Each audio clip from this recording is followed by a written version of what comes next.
सफ़र का हाल कोई नहीं पूछता, सफ़र का हाल कोई नहीं पूछता, मंजिल की चाह सब रखते हैं। इन्हीं पंक्तियों के साथ में मैं एसपी ठाकुर आप सभी का हार्दिक वंदन करता हूं। दोस्तों, आज वीडियो में बात करने वाले हैं भारतीय इतिहास में हुई प्रमुख ऐतिहासिक संधियों के ऊपर या समझौते।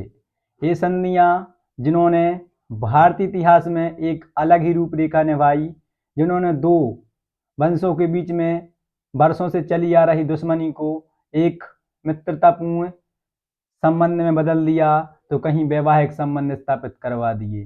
तो ऐसे ही महत्वपूर्ण समझौते जिनको आज वीडियो में डिस्कस करने वाले हैं, जो परीक्षाओं की दृष्टि से अति महत्वपूर्ण रहते हैं। तो चलिए दोस्तों, वीडियो शुरू करते हैं। सबसे पहले जानते हैं चित्तौड़ की संधि। तो चित्तौड़ की संधि कब हुई थी? पहला क्वेश्चन पूछा जाता है कि निम्नलिखित में से कौन सी संधि कब हुई थी, किसके मध्य हुई थी और उसका महत्व या शर्त क्या रही थी। यहीं से क्वेश्चन पूछा जाता है, अधिकतर पूछ लेते हैं डायरेक्ट सन। तो चित्तौड़ की संधि कब हुई थी? 1615 ईस्वी में की गई थी। किस किस के बीच में की गई थी? तो जहांगीर और राजा अमर सिंह के बीच में की गई थी।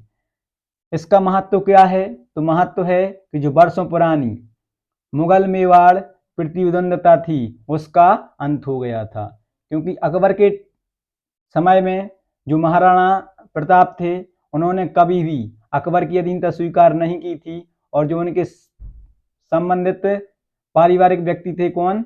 राजा अमर सिंह। इन्होंने जहांगीर से संधि करके वर्षों पुरानी मुगल मेवाड़ प्रतिद्वंदता का अंत कर दिया था। तो पहला क्वेश्चन कि चित्तौड़ की संधि कब हुई थी? 1615 में। दूसरा क्वेश्चन किसके मध्य हुई थी? और तीसरा क्वेश्चन बनता है उसकी महत्व या शर्त से। इसके बाद बात करते हैं पुरंदर की संधि। तो कब की गई थी? 1665 में की गई थी। किस किस के मध्य में हुई थी? तो जो जयसिंह थे यह औरंगजेब के प्रतिनिधि थे, और जो महाराजा छत्रपति शिवाजी थे इन दोनों के मध्य में पुरंदर की संधि हुई थी।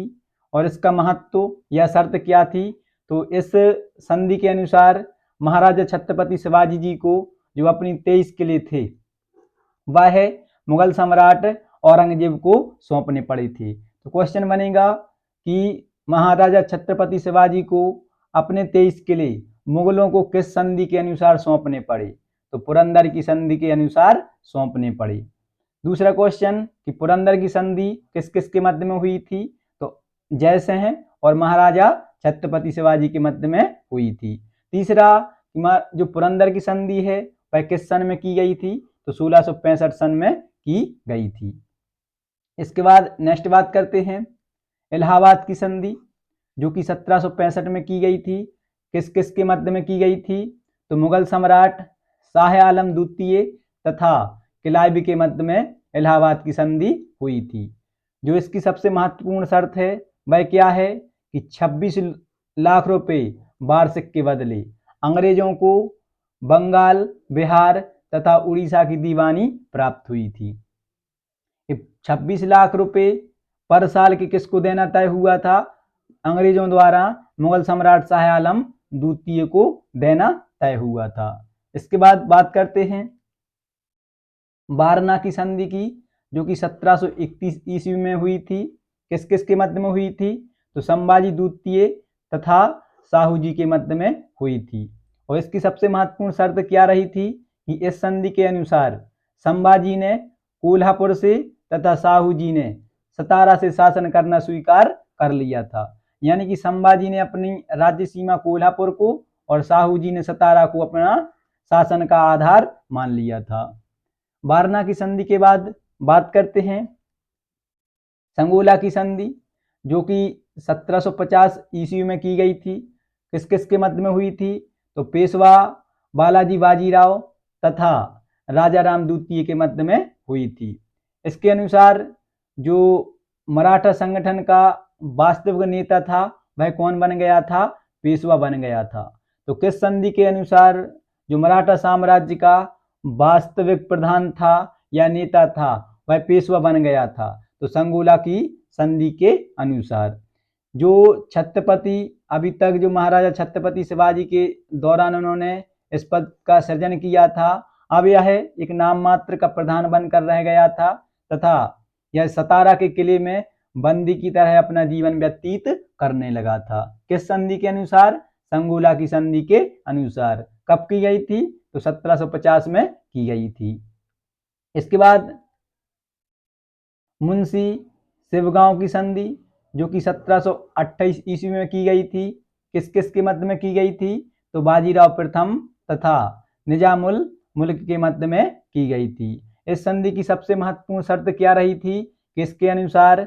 निजाम ने साहू जी को जो चौथ और सरदेशमुख जो कि ये कर हुआ करते थे, यह देना निजाम ने साहू जी को शुरू कर दिया और उसने वादा किया था कि यह अब संभाजी द्वितीय की सहायता नहीं करेगा।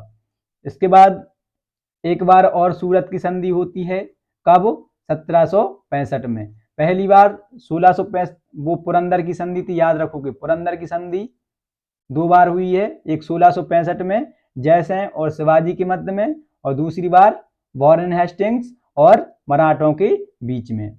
जो सूरत की संधि की बात करते हैं, यह रघुनाथ राव और अंग्रेजों के मध्य में हुई थी, जिसमें यह तय हुआ था कि अंग्रेजों ने रघुनाथ राव को पेशवा बनाने में मदद करने का वादा किया था। वहीं बदले में रघुनाथ राव ने कहा था कि हम आपको सालसेट और वसीन का क्षेत्र आपको दे देंगे।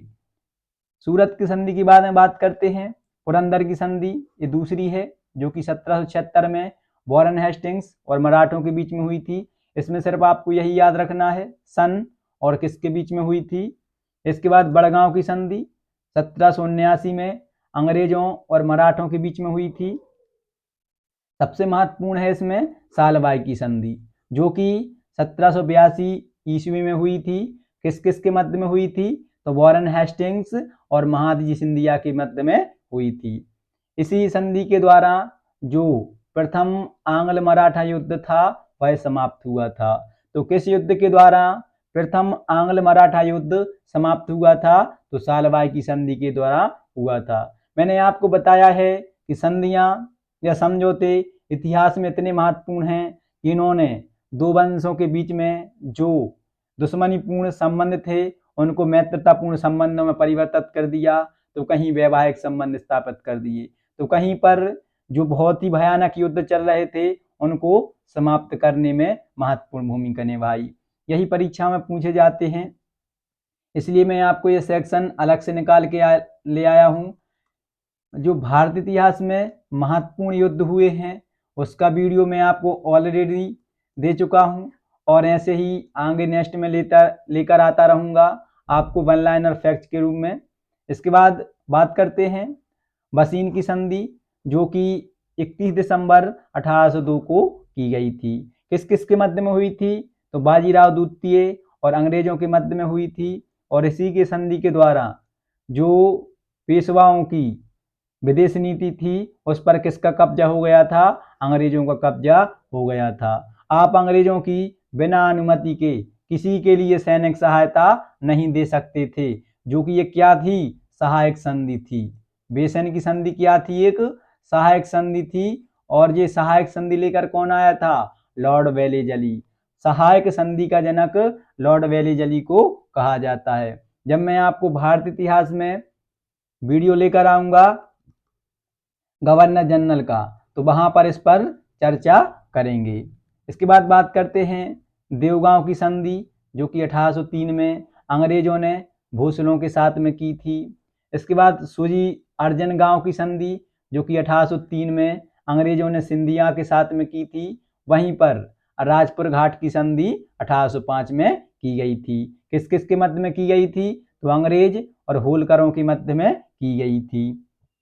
इसके बाद में बात करते हैं पूना की संधि, इंपोर्टेंट है, 1817 में की गई थी। किस किस के मध्य में की गई थी?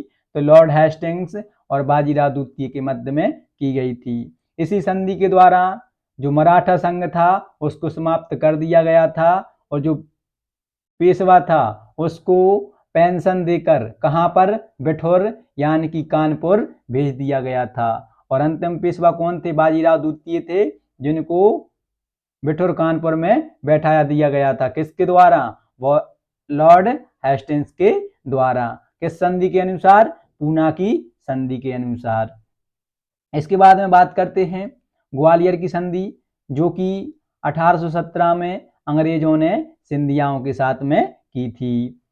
इसके बाद मंदसौर की संधि, जो कि 1818 में अंग्रेजों ने होलकरों के साथ में की थी। इसी में आती है सबसे महत्वपूर्ण अमृतसर की संधि, जो कि 25 अप्रैल 1809 में महाराजा रणजीत सिंह, जो कि सिक्कों में सुकेर चकिया, जो 12 मिसलों की एक चकिया हुआ करती थी, उसके सम्राट हुआ करते थे।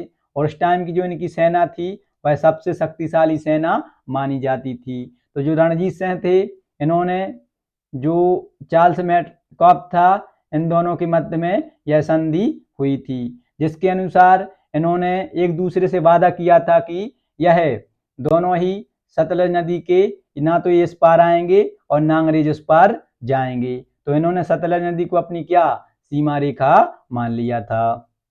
इसके बाद में बात करते हैं त्रिदलीय संधि की, जो कि 1838 में की गई थी। किस किस के मध्य की गई थी, तिर मतलब कि 3 लोगों के बीच में हुई थी। वह 3 कौन थे दल, तो अंग्रेज, शाह शुजा और महाराजा रणजीत सिंह। इसकी सबसे महत्वपूर्ण शर्त क्या थी, इस संधि के अनुसार जो शाह शुजा था, इसको सिख सेना और ब्रिटिश आर्थिक सहायता से काबुल की गद्दी पर पुनः बैठाया जाएगा। इसके बाद में बात करें मद्रास की संधि की, तो मद्रास की संधि 1769 में हैदर अली और अंग्रेजों के मध्य में की गई थी।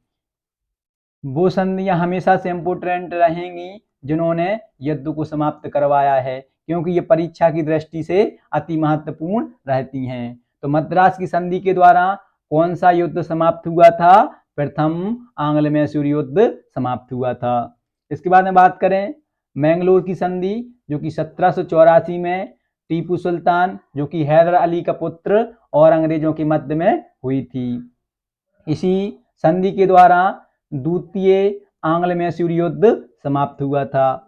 इसके बाद बात करें तो श्रीरंगपट्टनम की संधि, जो कि 1792 में टीपू सुल्तान और अंग्रेजों के मध्य में हुई थी। इस संधि के द्वारा तृतीय आंग्ल मैसूर युद्ध समाप्त हुआ था।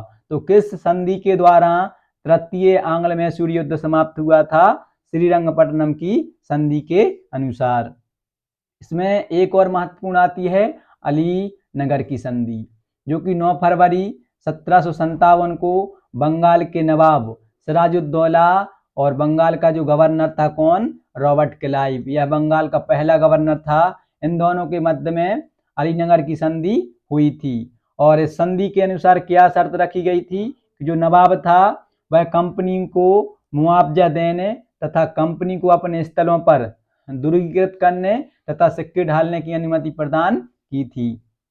इसमें और आगे चलें तो जो कर्नाटक के युद्ध हुए हैं उनको समाप्त करने वाली संधियां, इसमें सबसे पहले एक्सला सापेल की संधि, जो कि 1784 में अंग्रेज और फ्रांसीसियों के मध्य में हुई थी। इस संधि के द्वारा प्रथम कर्नाटक युद्ध समाप्त हुआ था।